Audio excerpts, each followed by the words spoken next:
Assalamualaikum warahmatullahi wabarakatuh. Perkenalkan, nama saya Sestri Tunggadewi dengan NIM 19921421010 dari Prodi Akuntansi S1 kelas A. Nah, di sini saya akan menjelaskan tentang sejarah perkembangan standar audit di Indonesia. Yang pertama, sejarah perkembangan audit di dunia. Pengetahuan auditing tak lepas dari perjalanan sejarah perauditan di dunia di masa lampau. Bahkan awal mula auditing dimulai sejak abad Mesopotamia. Sejak zaman Mesir kuno, Yunani, dan Romawi telah terjadi praktik pemeriksaan untuk lembaga-lembaga publik. Dimulai dari penemuan simbol-simbol pada angka transaksi keuangan seperti titik, checklist, dan lain-lain yang ditemukan di relief-relief kuno. Tujuannya saat itu adalah untuk mengetahui apakah penerimaan dan pembayaran dicatat secara tepat oleh pihak yang bertanggung jawab. Di sisi lain, audit justru berkembang di benua Inggris pada abad ke-15. Bahkan perkembangan perauditan ini semakin berkembang dengan pesatnya di sekitaran abad ini. Namun, seiring dengan perkembangan zaman, audit justru dikenal sebagai pemeriksa kegiatan operasional, transaksi keuangan, serta kepatuhan terhadap peraturan perundangan atau kebijakan perusahaan yang berlaku, sistem operasional prosedur. Awal terbentuknya kantor-kantor audit di dunia dimulai dari perjalanan diterbitkan perundang-undangan Inggris selama masa revolusi industri Inggris pertengahan abad 18 yang dikenal dengan Companies Act yang berisi semua perusahaan publik harus diaudit. Kemudian fungsi audit dan akuntansi diperkenalkan sebagai profesi oleh Inggris pada abad 19 pasca Perang Dunia Pertama ke seluruh bagian Amerika Utara dan Amerika Serikat yang membuat mereka terpaksa mengadopsi bentuk laporan dan prosedur audit yang berlaku di Inggris, termasuk aturan Companies Act pada saat itu. Namun, awal abad 20-an, auditor baru menggunakan laporan hasil audit untuk menyampaikan tugas dan temuannya sebagai standar atau biasa dikenal laporan auditor independen. Di saat Inggris mulai merasakan besarnya manfaat jasa audit, di tengah perjalanan muncul kesalahpahaman dengan fungsi pendapat auditor, sehingga pada tahun 1917 Federal Reserve Board USA menerbitkan Federal Reserve Bulletin yang memuat cetak ulang sebuah dokumen milik American Institute of Accountants, American Institute of Certified Public Accountants atau AICPA tahun 1957 tentang himbauan perlunya auditorsi seragam, tetapi justru banyak menguraikan tentang prosedur audit neraca. Pernyataan teknis ini merupakan pernyataan pertama yang dikeluarkan oleh auditorsi USA dari sekian banyak pernyataan yang pernah dikeluarkan selama abad ke-20. Awalnya, para akuntan publik menyusun laporan tanpa mengikuti pedoman dan petunjuk resmi. Tetapi sejak 50 tahun terakhir, profesi auditor independen telah mengembangkan redaksi laporan hasil audit yang umum digunakan melalui AICPA. Kini laporan tersebut benar-benar disusun sebagai wujud proses pengambilan keputusan, bahkan hanya sekedar karangan kalimat belaka. Yang kedua, sejarah perkembangan audit Indonesia. Akuntansi baru dikenal di Indonesia awal tahun 1950-an ketika perindustrian di Indonesia sedang ramai didirikan. Bahkan saat itu, sistem akuntansi Amerika mulai diperkenalkan di perguruan tinggi di Indonesia. Namun pada masa penjajahan Belanda, Indonesia belum begitu mengenal audit dikarenakan saat itu jumlah perusahaan yang ada masih terbilang minoritas. Walau demikian, perusahaan-perusahaan Belanda saat itu tetap mengikuti model pembukuan dari negaranya. Selanjutnya yang ketiga, sejarah berdirinya IAPI, Institut Akuntan Publik Indonesia. Di Indonesia sendiri, praktik audit di sektor pemerintahan dan swasta dilaksanakan demi terwujudnya good governance. Saat merdeka, Indonesia hanya memiliki Profesor Dr. Abu Tari dan Profesor Sumarjo sebagai lulusan akuntan asal Belanda tahun 1956.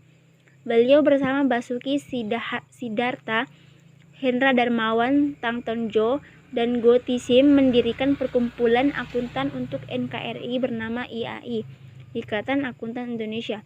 Pada 23 Desember 1957, pukul 19.30, alasan beliau mendirikan IAI adalah sebab mereka tak mungkin menjadi anggota NIVA, Netherlands Institute van Accountant, maupun VAGA, Vereniging Academies Government Accountant. Sebelumnya, tepat pada hari Kamis 17 Oktober 1957, saat pertama kali melakukan pertemuan di Aula Universitas Indonesia atau UI, rapat tersebut tidak dihadiri oleh semua akuntan yang ada, sehingga hasil diputuskan melalui panitia persiapan pendirian Perkumpulan Akuntan Indonesia dan menunjuk beliau berempat masing-masing sebagai ketua, penulis, bendahara, dan komisaris. Saat itu, tujuan IAI antara lain membimbing perkembangan akuntansi serta mempertinggi mutu pendidikan dan pekerja akuntan. Hasilnya 49 tahun sejak berdiri, IAI berkembang pesat dan tak mulai terpisahkan begitu saja di dunia usaha. Bahkan masyarakat mulai menaruh mosi percaya terhadap peran IAI dalam perumusan kebijakan publik. Perkembangan akuntansi di Indonesia terjadi tahun 1973 saat Ikatan Akuntan Publik Indonesia atau IAI mulai menetapkan prinsip-prinsip akuntansi Indonesia atau PAI dan norma pemeriksaan akuntan atau NPA yang mengadopsi hampir seluruh prinsip akuntansi dan standar audit Amerika Serikat. Hal ini terjadi dipicu oleh lahirnya pasar modal yang mensyaratkan perusahaan yang akan menjual sahamnya di pasar modal untuk memiliki laporan keuangan yang telah diaudit. Bahkan sejak tahun 1988, auditor dituntut untuk mengaudit laporan keuangan perusahaan-perusahaan yang akan mengajukan permohonan kredit bank. IAI berkali-kali melakukan penyempurnaan dan pemutakhiran prinsip akuntansi dan norma audit agar dapat mengakomodasikan perkembangan yang terjadi di Amerika Serikat dan internasional.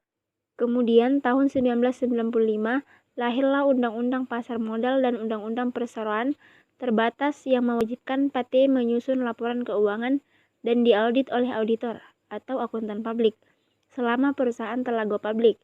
Tahun 1994, IAI melakukan penyusunan ulang prinsip akuntansi dan standar audit ke dalam SAK atau Standar Akuntansi Keuangan dan SPAP Standar Profesional Akuntan Publik.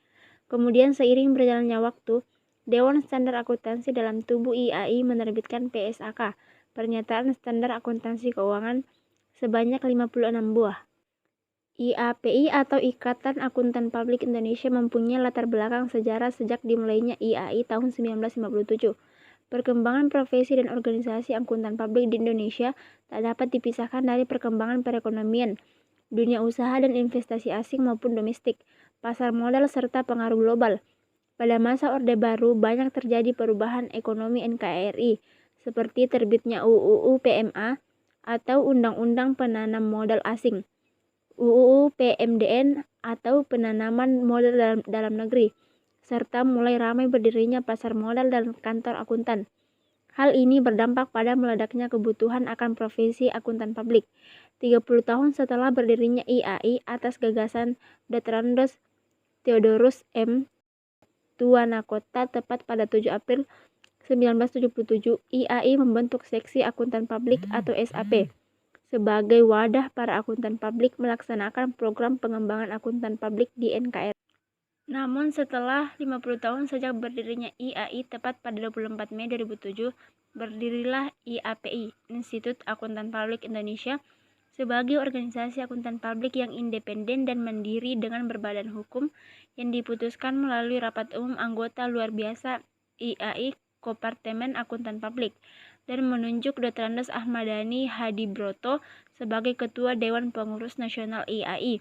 Tanggal 4 Juni 2007, IAPI resmi diterima sebagai anggota asosiasi pertama oleh IAI pada 5 Februari 2008 melalui PMK nomor 17 atau OMK 01 atau 2008 mengakui IAPI sebagai organisasi profesi akuntan publik yang berwenang melaksanakan ujian sertifikasi akuntan publik, penyusunan dan penerbitan pendidikan berkelanjutan bagi seluruh akuntan publik di NKRI.